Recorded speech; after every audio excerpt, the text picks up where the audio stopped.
Hello yards welcome back to my channel. Nikhil అయితే ప్రేరణ కోసం అయితే ఒక పోస్ట్ అయితే పెట్టాడండి ఇన్స్టాగ్రామ్లో. అలాగే చిన్ని సీరియల్లోకి ప్రేరణ వస్తుంది వైఫ్గానైతే అయితే నెట్టింటి అయితే వైరల్ అవుతుంది ఆ న్యూస్ అయితే. కానీ ప్రేరణ రాకముందే చిన్ని సీరియల్ నుంచి అయితే నిఖిల్ అయితే బయటకు వచ్చేయడం జరిగింది. మళ్ళీ చిన్ని సీరియల్లోకి నిఖిల్ ఎంట్రీ ఉంటుందని అంటుంది సోషల్ మీడియా అయితే.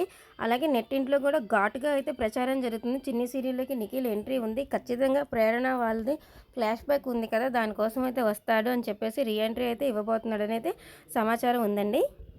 ఇకపోతే ప్రేరణ కోసం ఏమని పోస్ట్ పెట్టాడంటే నిఖిల్, ఈ రోజైతే ప్రేరణ బర్త్డే అండి, అందుకని చెప్పేసి హ్యాపీ బర్త్డే విషెస్ చెప్తూ అయితే ఒక పోస్ట్ అయితే షేర్ చేశాడు ప్రేరణకి. నిఖిల్ అయితే ప్రస్తుతానికి విష్ణుప్రియతో కలిసి ఒక ఆల్బంలో అయితే సాంగ్ అయితే చేయబోతున్నాడని అయితే సమాచారం వచ్చింది కదండి ఎప్పుడో మనందరికీ. ఇంకా అవి కాకుండా ఇంకేమైనా చేస్తున్నాడని అయితే ఇంకా క్లారిటీ అయితే ఇవ్వలేదు.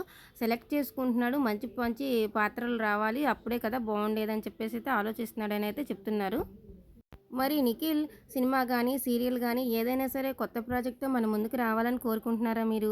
అలాగే లేకపోతే చిన్ని సీరియల్‌లోకి అయితే రీ ఎంట్రీ ఇవ్వాలి చి చి నిఖిల్ అయితే అని చెప్పేసి అయితే అనుకుంటున్నారా? అసలు మీరేమనుకుంటున్నారో కామెంట్ చేసేయండి. అలాగే నిఖిల్, ప్రేరణ బాండింగ్ అంటే మీలో ఎంతమందికి ఇష్టం కూడా కామెంట్ చేసేయండి. వీడియో నచ్చితే లైక్ చేసేయండి. ఛానల్‌ని ఇంతవరకు అయితే ఎవరైనా సబ్స్క్రైబ్ చేసుకోకపోతే సబ్స్క్రైబ్ చేసేయండి.